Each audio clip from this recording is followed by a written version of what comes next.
Hey everybody, what's up? It's Chase. Welcome to another episode of the Chase Jarvis Live Show here on CreativeLive. You know this show. This is where I sit down with the world's most amazing people and I do everything, and I mean everything that I can, to unlock their brains with the goal of helping you live your dreams in career, in hobby, and in life. My guest today is an entrepreneur. Oprah called her the thought leader for the next generation. She is also the author of this amazing book that you must stop everything now and go check out. It is called Everything is Figureoutable. Her name is Marie Forleo, and she's our guest on the show today. Marie, welcome. Yay! Yay!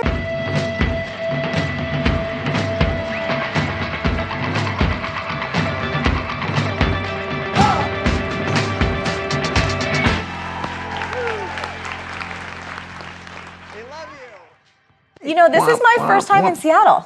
What? Yes, so thank you. Welcome to our fine city. It's awesome. It welcomes you. It's very happy that you're here. It's sorry it's a little bit under the weather today. I love it. It's cozy. It's cozy. Holy smokes. I was just right before you walked in. Yeah. Looking at a video online. Yes. Of your book launch. Yes. And we're going to talk about, we got to cover a lot of ground in the book, but I also want to contextualize this. So, yes. Been friends for a little while. You've been on the show before a couple years ago. And I'm looking at your video on my phone today, and I'm like, holy smokes! This book launch, Hammerstein Ballroom, New York. Yes. Thousands of people. Yes. Give me the story. This was crazy. It was. So for anyone watching right now, you know, anything that you create, a business, a piece of art, a book, anything, it's a lot of work. And when I was writing this book, I had this creative vision in my heart and in my mind about how I wanted to bring it out into the world. And it was a really difficult process writing the book. Brutal. And so, yes, for anyone who's like, oh, I just sit down and channel, I'm always like, really? Because I bleed for it. Anywho, right when I was about getting done with the book, the vision I had was to imagine if a Beyonce concert and a TED Talk had a baby and then threw a block party. That's what I wanted to do to launch this book. And Chase, well, I'm telling you, so Portfolio, Penguin Random House, that's my publisher. When I floated that out in a phone call, like it was silence after I said that line. Crickets, nothing. Crickets, fear of God. They're like, why did we give her a deal? What is going on right now? I was like, don't worry, I'll handle it, but this is what I want to do. And it was terrifying for me. It was scary. I've never produced a concert before. I've never performed in a concert before. I didn't know how we were going to make all this come together. I didn't even know if it was going to work. Do you know, sometimes you have a creative idea. Gulp. Yes. I have many of those that, in your head, and you're not sure if in reality. And then the actual process of pulling it off and all the rehearsals, which, by the way, I was like, oh, and I have to do the whole rest of the book tour and the book launch. But again, I created this monster, so I needed to fulfill on this. And I will tell you this, it was one of the most creatively fulfilling things and one of the hardest things I have ever done in my life, and it turned out better than I could have anticipated. And I actually think it's creating a whole new trajectory for what I want to do next, which I could have never predicted or anticipated. Like, we'll talk about that, but you know, some people are like, what's your 5-year plan? And most of the time, like, for me, it's a completely irrelevant question because the world changes. It changes so fast. Yeah, of course. And I evolve so fast that 5 years just feels like, doesn't mean anything. Yeah. But from following this impulse, it opened up a whole new world for me. I think there's something to be said for that, like super hard work, big risk, and then the so fulfilling. Yes. Obviously, those things dovetail. Help me understand how you meshed those things together. Well, what was interesting in a meta sense was the title of the book is Everything is Figureoutable. And both the process of writing the book, which was difficult for me, I said, oh, isn't this great? The title is kicking my ass. I'm having trouble figuring out how to write the book called Everything is Figureoutable. And I know that to be true with my bones and my DNA. But then that book launch concert was the same thing. It was like, oh, now you've got to figure out and live what you talk about, which I do on a daily basis, but this was taking it to a whole new level.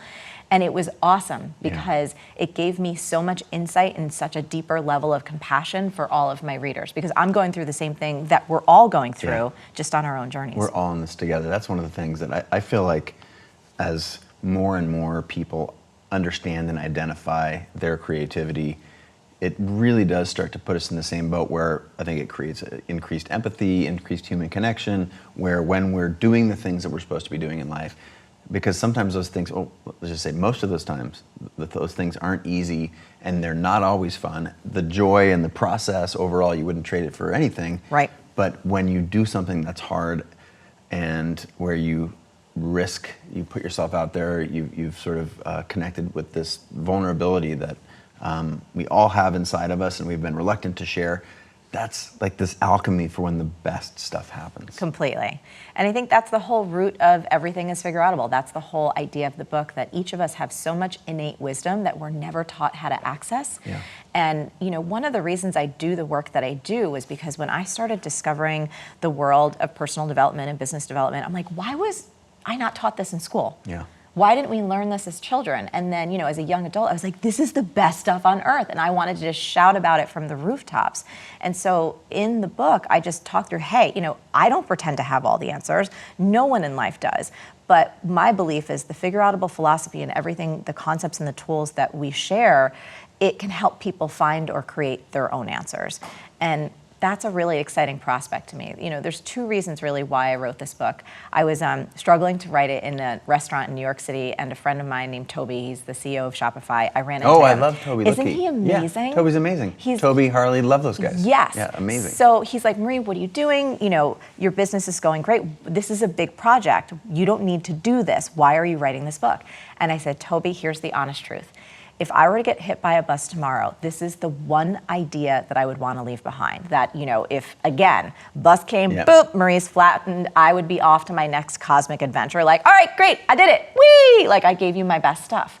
But the larger reason, though, I think that both individually and collectively, folks are in a lot of pain. Yeah. There's like 300 million people around the world right now that suffer from depression. Yeah. Suicide rates here in the States are at like a 30-year high. And that doesn't even touch upon corruption or the environment or political problems or financial problems or all the things that are kind of plaguing our society. And so for me, I felt like if I could play some small part in helping to awaken the powers that people already have inside, that maybe many of us can come together and solve some of those bigger issues. Amazing. So the phrase is very sticky. Yes. It's also very unique.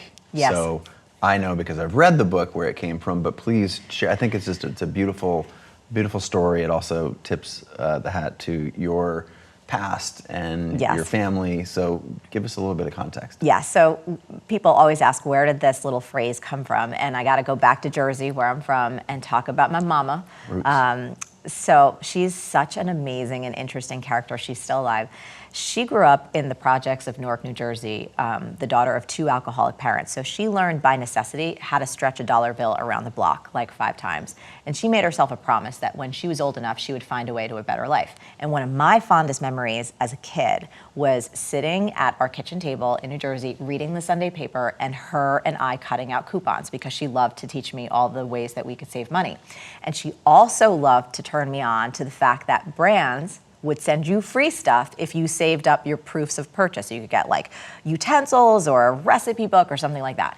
And one of her most prized possessions was this little transistor radio that she got from Tropicana Orange Juice for free. And it was shaped like an orange, and it had a red and white straw sticking out of the side. That was the antenna. And it was like her favorite thing. And as a kid, I knew I could always find her somewhere around the yard or somewhere around the house by listening for the sound of that radio. My mom's one of those people who's always busy. She's always moving and doing something. So one day I come home from school, and I hear that radio playing off in the distance. And I get closer, and I see my mom on the roof of our 2-story house, like perched very precariously. When you're a kid, it's terrifying. Yeah, and I'm like, Mom! I'm like, what are you doing up there? Is everything okay? And the part I didn't tell you is my mom is, if you see her, she looks like June Cleaver. She's got the tenacity of a bulldog, but she curses like a truck driver. So she's like, Ree, I'm fine. The roof had a leak. I called the roofer. He said it was going to be at least $500. I said, screw that. I'm going to do it myself. I love you got the accent. It's just she's nailed it. She's amazing. So another time I come home from school and I hear this little radio playing from the back of the house. So I follow the sound, and my mom's in the bathroom. I push open the door, and there's like dust particles in the air, and there's pipes coming out of the wall. It looked like an explosion went off. And I'm like, Mom, are you okay? She's like, oh, I'm fine. I said, what are you doing? She's like, well, some of the tiles had some cracks. I didn't want the bathroom to get moldy, so I'm retiling the bathroom. So Chase, you got to get, my mom is high school educated. This is the 80s. This is a pre-internet, pre-YouTube world. Yeah. So one day I come home from school, and it was in the fall, and it was late, got dark early. And I approach my house, and everything is dark, and there's silence, which is very odd for an Italian-American home. I knew something was wrong. I had like this pit in my stomach because I was afraid of what I might find. So I go in the house, still silence. I'm tiptoeing around. I couldn't find my mom, didn't hear the radio. Then I hear some clicks and clacks. And I follow that sound into the kitchen, and I see my mom hunched over the kitchen table, which looked like an operating room. There was electrical tape and screwdrivers, and in about a dozen pieces, a completely dismantled Tropicana orange. I was like, Mom, are you okay? What happened? She's like, Rhea, I'm fine. No big deal. I said, did your radio break? And she said, well, the antenna was off and the tuner dial was a little funky, so I'm fixing it. And that was the first time I ever thought to ask the question, how do you know how to do so many different things that you've never done before, but nobody's showing you how to do it? She put down her screwdriver and she cocked her head to the side with a look like, this is no big deal, Ray. Nothing in life is that complicated. If you roll up your sleeves, you get in there and do it.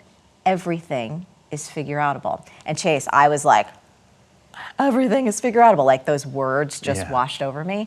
And ever since, it's been the single most powerful driving force of my life. So it helped me get out of a physically abusive and toxic relationship in high school, helped me get work study positions that helped me actually pay for college because I'm the first in my family to go to college.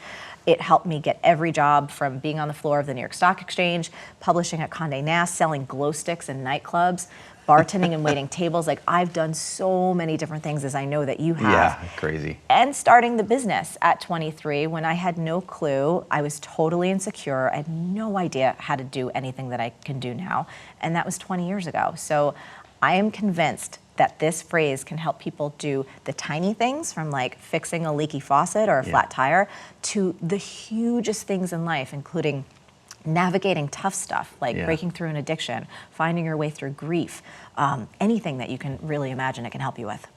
Everything, in fact. Everything, yeah. Somebody actually wrote to me, they're like, you didn't say some things are figureoutable, you said everything, and that made me get back up. And I've been asking this actually on book tour. I'm asking people to raise their hands if they don't believe it. Like, are you skeptical that everything is figureoutable? Let's talk it out. Let's talk it out because it's really important. And a couple people have been raising their hands and I'm like, thank you for your honesty because we can't have a meaningful discussion if part of you is like, cute phrase, girl, but I don't think so. And so one of the things that happened when I was starting to write the book, I went to brunch with friends and one of my friends' 10-year-old son was there. And they're like, Marie, what are you working on? I said the title of the book and her 10-year-old son was like, no, it's not. I was like, oh, okay, tell me more. What's not figureoutable? And he's like, well, we human beings can't grow working wings out of our back and fly. And I was like, well, that's right. I was like, but A, have you heard of CRISPR? Because that might be coming in like 20 years. B, we human beings can indeed fly on airplanes. And he was like, oh, I guess that's right. And he said, well, I can't bring my dog back from the dead. And I said, well, that's true at this moment. But scientists are working on cryogenics and people are cloning their dogs. And he was like, oh, I guess you're right. So conversations like that, and actually conversations with a dear friend of mine, our friend, mutual friend, Seth Godin. Oh, of course, loved Seth. So we had conversations about this and I created this set of rules to help people really use the phrase for its intended purpose, which is to create positive change in your life and the world around you. So the 3 rules of the figureoutable philosophy are this. Rule number 1. Yeah, you beat me to it. I love it. This is did amazing. You're just like, great though. Okay, this is good. Like, we'll do it. Let's go. Take us there. Rule number 1 is all problems or dreams are figureoutable. Rule number 2, if a problem isn't figureoutable, it's not a problem, it's a fact of life, like death, certain laws of nature, gravity, taxes. You may not care enough, this is rule number 3, you may not care enough to solve a particular problem or reach a particular dream, and that's okay. Find something you do care about and go back to rule number 1. And that handles like 99% of the skepticism. Anything from the adult point of view that was not figureoutable? The kids was great. I get it, wings and all that stuff. It's nice. That's a good 10-year-old way. But I'm curious, on your tour, did anyone throw you anything that was like, huh? Or what was the sort of the toughest question that you've taken on tour? I haven't had that yet, but it was actually from a dear friend who respects my work. And he's like, I think you're such a good teacher and I'm so proud of you. He's like, but honestly, I was skeptical when I first saw the title because I'm like, you know what? Addiction's not figureoutable. Yeah. What about a life-changing or a life-ending diagnosis? How is that figureoutable? And we had a conversation. I said, look, let me tell you a story. When I first shared this idea, it was on Oprah's Super Soul Sessions, and that was the first time outside of my own platform that I ever talked about this. After that talk went live, we started getting emails in from people that were using this idea in their own lives who I'd never met, I'd never worked with, they'd never taken any of my programs. One woman, her name is Jen, wrote me a letter, and here's what she said. She's like, Marie, I really loved your Oprah talk. This is something that my mom has been trying to teach me my whole life. In fact, we sat down and watched it together. But then everything changed. My mom, who's like my best friend, was diagnosed with pancreatic cancer, and suddenly nothing seemed figureoutable. She wrote us, but then I took a step back and looked more deeply at the situation, and here's what I saw. I could figure out how to get nursing care for my mom who lived in a rural area. I could figure out how to find foods that she could actually tolerate. And this was the most important thing to her. She said, I could figure out how to get medical equipment so my beautiful mom could spend her last days, and in fact, her last 5 weeks on this earth, exactly where she wanted to be, which was in her own home. So Jen said, it comes down to it. I can say with no hesitation that everything is figureoutable. And thank you for sharing a phrase that made such a huge difference to two women on the other side of the world. They're in New Zealand. Wow. Yeah. So I find that things that empower us, they have largely an emotional component to it, right? Because that's where we have to summon our energy and our courage and connect with our fear and either manage it or use it or leverage it or talk it down. Yeah. So when you talked the first time you heard the phrase and the lifetime that you've put it together, it seems like there's an emotional well of energy that comes around it. How does that I understand how it is for you because of your personal experience. How do you encourage people to tap into that well in themselves in the book? You talked a couple times, sorry, just about like, the answers are in here and well, how do you get there? Yeah. We definitely walk people through, while figuring things out isn't necessarily a perfect linear process. I've done my best in the book to walk people through a somewhat linear process so that they can start to tap into that innate wisdom. And I think understanding fear is certainly a huge piece of it. I don't think we're ever taught how it's really a useful thing. Yeah. One of my beliefs is that fear is a GPS for where our soul wants to go. And I'm not talking about the kind of fear that keeps us from, walking in front of a moving train. Obviously, that kind of fear is amazing. Biology, survival. Exactly. But when it comes to, changing jobs, making a big shift in your relationship, doing something creative that you feel, afraid that perhaps you'll be judged for, or you might fail, or it'll be a waste of your time or energy. I think that most people really misinterpret fear's signals. So I talk about it like this, if you think about an infant or you think about a little puppy, like an infant, when it cries, it may be crying because it pooped and you need to change its diaper, or it's hungry, or it's excited. You have to interpret that signal, right? But it all sounds like crying. Yeah. Same thing with a puppy, like my dog Kuma. If the UPS man comes... I love seeing shots of Kuma. Kuma's amazing. Yeah. Oh, I see it in your feeds all the time. Yeah, he's a little Australian, toy Australian Shepherd. But like the UPS guy comes, he's barking his head off. If he gets really excited and he wants to play ball, he's barking his head off. Those are two very different things, but he doesn't have verbal skills, nor do babies. Yeah. Same thing with fear. Fear is your friend, but she's doing everything she can to help you feel something. Pay attention. Yeah. Exactly. Like this thing is important, and I think we've never been taught that perhaps feeling all that fear could be a guidance system for where we're supposed to go next, rather than stop, danger, don't do it. Brilliant. Yes. So that's one of the ways that we tap into at least starting to figure that out. Yeah. And something we could talk about, a lot of people say, well, how do I know the difference between fear and intuition? Meaning fear that is normal, that I need to move through because it's going to help me grow, versus an intuitive hit that's like, no, you should not do this because you're going to wind up paying for it. It's going to mean a lot of bad things, and it's going to be very expensive in every sense of that word if you move forward. And so there's a really simple test that we talk about in the book that anyone listening right now can use to help figure out how to move ahead, especially if they're feeling stuck. So here's the notion. Let's say you have a big opportunity. Maybe it's a speaking engagement. Maybe it's a new job offer. Maybe it's going out on a date. It doesn't matter. And you don't know whether you're feeling good fear that you should move through or an intuitive hunch to like run and get the F out of town. Yeah. Here's what you ask yourself.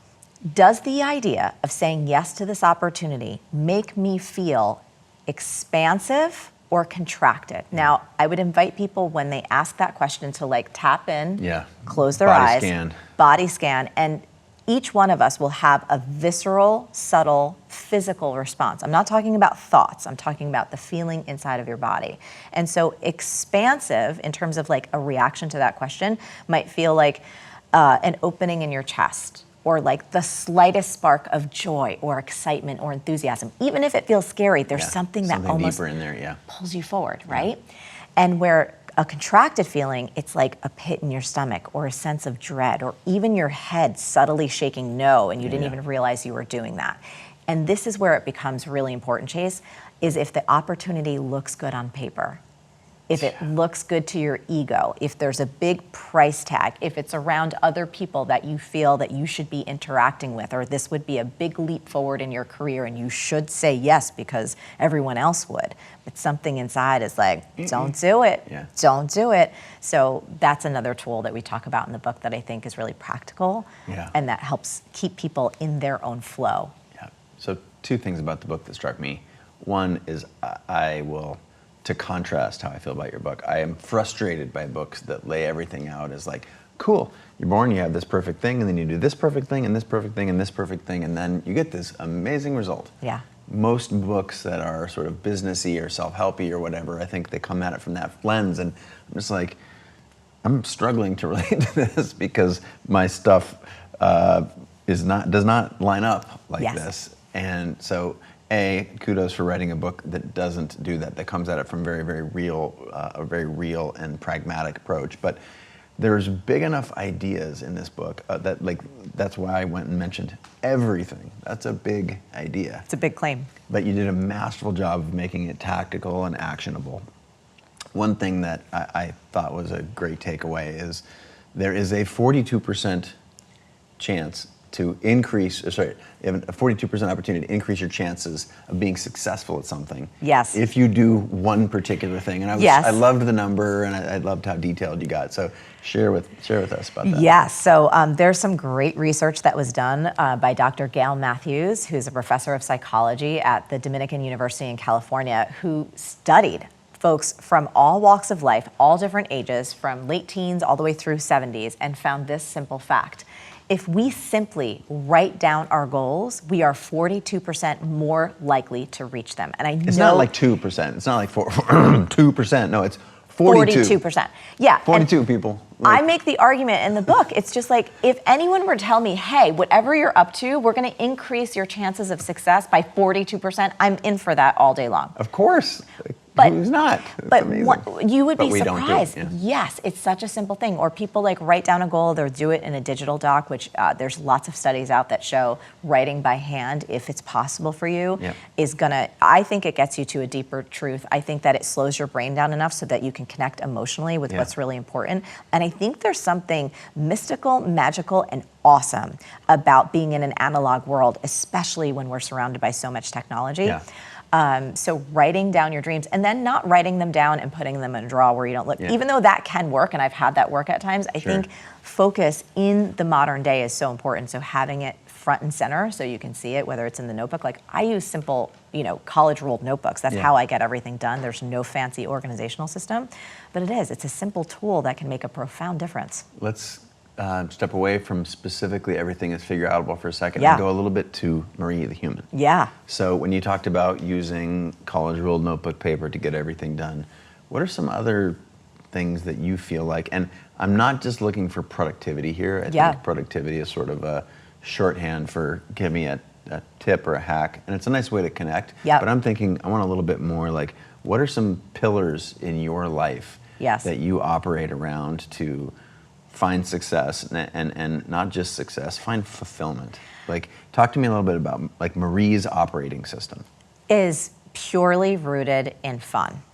Like, we have a Yui boom with us at almost all times, and there's always music playing, practically always. Like, if there's not, I'm just like, I love silence and that's cool, but we bring the party. And I'll tell you this, last night we had a tour stop in Chicago. This was one of the best things.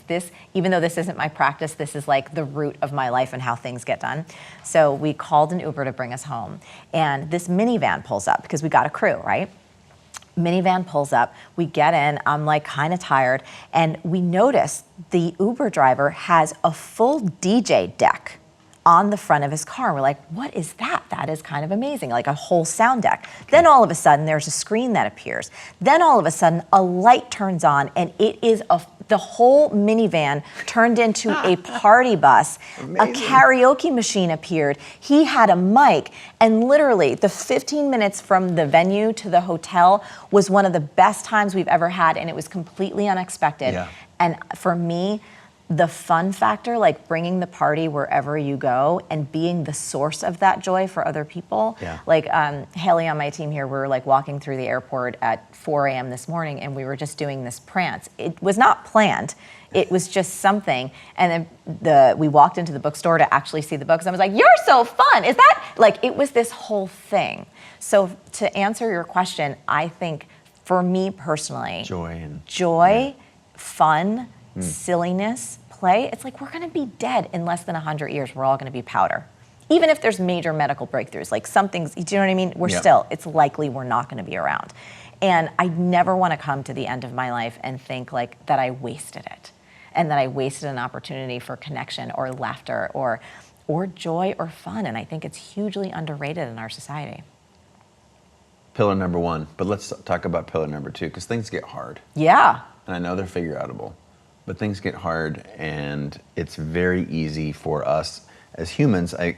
When we often have to play, the way I think about it is play through our biology. Yeah. Because our biology is busy looking for saber-toothed tigers, right? Something it's like, oh, I didn't get enough likes on my Instagram post, or my boss didn't like the presentation that I made, and our biology sees that as a saber-toothed tiger. Yeah.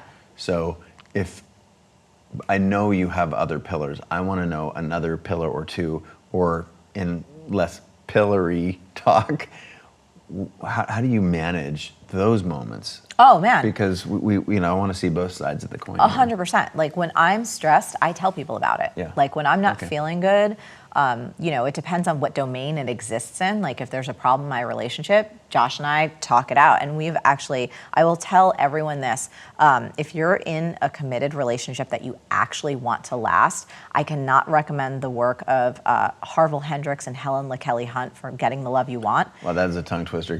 I will. So just if you look up the book, Getting the Love You Want, it was huge in the 90s. It sold a bajillion copies, but they're two of the most talented people who will give you a toolkit. Like I've done everything when it comes to relationships. I've done all of the therapy. I've done all of the workshops. I've invested. Josh and I have been together for 16 years, and you know this. Yeah. When you're in a long-term relationship, it's not easy, right? And we're 25, 26. Yes. So there's ups and downs. That's natural. Hardcore. Yes.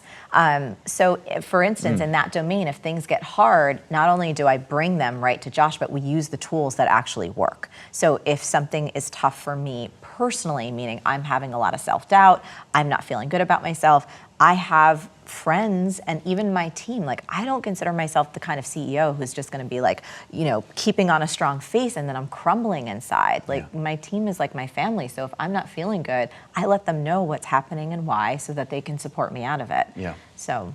Was that a natural gift for you, or do you think that was something you cultivated and had to work into? I have no fucking poker face. Yeah. I can't hide shit. So it's like I can't pretend to be happy if I'm not. Yeah. And I can't pretend that everything's okay if it's not. So it's a little bit of like, this is me. And I think that's probably another gift of my mom. Like you always know where you stand with that person. Yeah. Because I'm not a good chameleon in that way. Yeah. In terms of, gaining the skills in a relationship, that took work and that takes total practice. As does everything, right? Completely. And learning how to be a good boss and a good leader and a manager, sure. But in terms of the emotional connection piece, I personally don't have another way to operate because I don't think I could survive. Amazing. Let's go back to joy and play. Yes. Dance. Oh my goodness. So you threw a dance party for your book, for your book launch.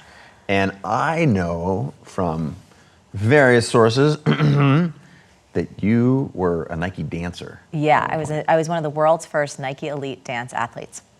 So, what's the dance heritage here? Give it to me. I'm like, this is Marie. I have no formal dance training. So basically, the short story there was after I started my coaching business at 23, doing all of this personal development work and trying to get good on it while I was actually helping clients as well, it made me self-reflect. And I always felt that traditional kind of labels like, oh, I am a photographer, I am a designer, I am a coach, those always felt really narrow and limiting. Yeah, same. And so for me, when I started doing all this work and gaining clients, I was like, oh, I have another dream. And it was around dance.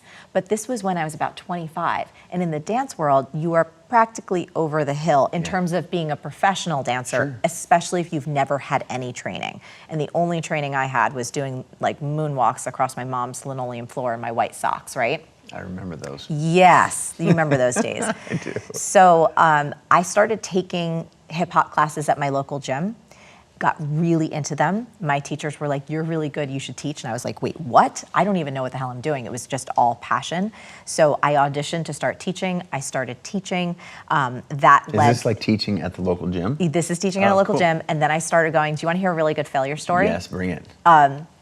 So when I started teaching at Crunch in New York, which has great gyms, I also started trying to get more training. So I would go to Broadway Dance Center, which is like one of the best dance studios in the world. It's fancy. And I was super intimidated, but I was like, okay, I want to build my skills, and you have to put yourself with the best if that's happening. So I would go to classes, and then I realized, okay, if I really want to do this, I should have dancer goals, which are to go on auditions and go on tour with like major artists. That's what you're supposed to do. I heard about a Missy Elliott audition. Oh. And I love Missy so much. I have so much admiration and respect. Incredible. She's amazing. Yeah, incredible. So I was intimidated because, again, I'm older than everyone. I have very little training, but I was like, I just need to do this.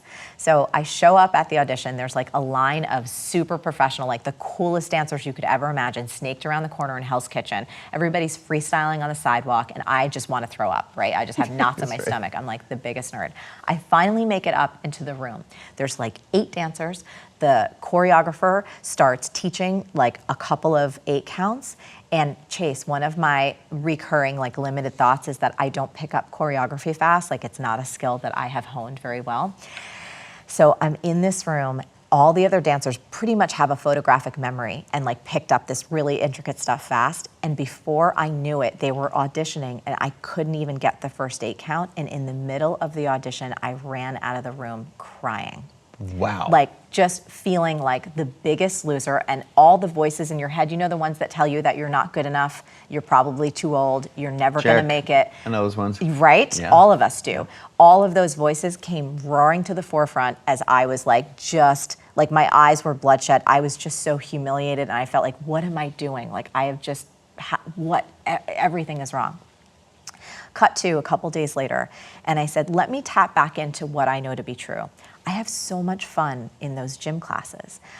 It's a place where, unlike Broadway Dance Center, which by the way, Broadway Dance Center is awesome, but I found that my joy factor was highest in an environment where the purpose of the class was pure self-expression, right? So we had people like all different walks of life, and they wanted to work out. They wanted to hear cool music and learn moves, but it wasn't about competition. It was about collaboration. And I was like, you know, if that's the place where I have the most fun, I should just stay there. So I kept honing those skills. Then a few years later, Nike... Years, we're talking, people. Years later. So don't let that one little word slip by you. Yes. Nike had... Still dancing. I'm still dancing, still doing my Yep. coaching practice, Okay. still bartending and waiting tables. And Nike came out with a new program called the Nike Rockstar Workout, and they were searching for Nike athletes. And so there was an audition process, and it was for a gentleman, Jamie King, who's worked with like Rihanna and Bruno Mars and everyone. And they were looking for people that had experience in dance, who were good dancers, but also had experience leading fitness classes and understood the physical body. And I had my personal training, you know, degrees and all that stuff at that point. And so myself and 2 colleagues became some of the world's first ever Nike elite athletes, and I traveled around the world teaching dance. And then get this, how's this for a full circle moment? Remember we were talking about the concert? Of course. I actually had dancers who were my backup dancers who just danced for Missy Elliott. No. I'm not kidding you.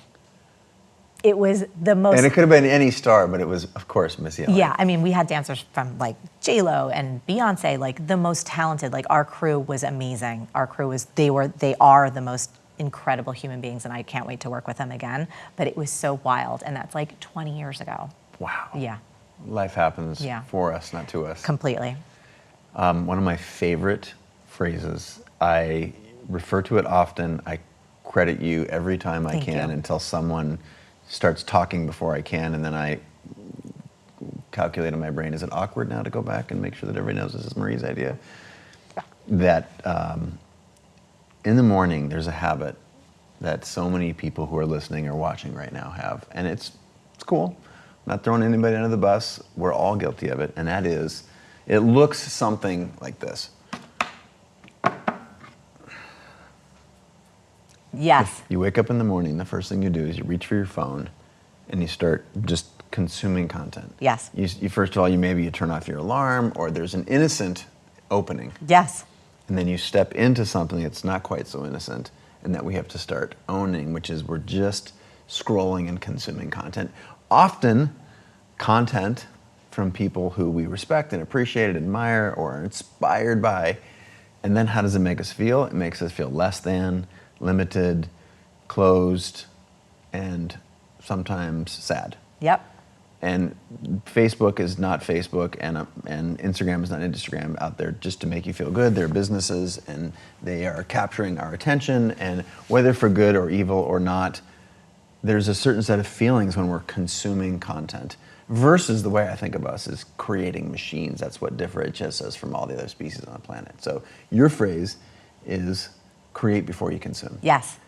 Talk me through how you leapt into that and discovered it, and what you do to put it to use. Yeah, so I think, first of all, any of us can use it. And I just want to be real right now, because someone asked me this on tour. They're like, hey, what do you do when you first wake up in the morning? I said, you know what I do right now, because I'm on book tour? I pick up my fucking phone. Yep. You know why? Because I'm juggling so many things, and there's so much happening in all these different countries. So I just want everyone to know that there are times in your life that even though we can talk about this phrase and it's awesome, there's a way to use it so that you help yourself and don't be mean to yourself or feel like you're failing if you're not doing this. So I just wanted to say that. Yeah, let's qualifier. Yes. So in terms of create before you consume, I think because of where we are right now with technology, and it's so easy to be sucked in, whether it's to your phone and your computer, your email inbox, or quite frankly, even if you're tired at night and then you just put on Netflix and you're like, boom, going into it. Create before you consume is a really simple way to help yourself stay on track with your own dreams. And I think it's awesome because you don't have to do it constantly. It's not like you have to give up all of social or all of your favorite shows. I love Stranger Things. There's a lot of things that I like to do.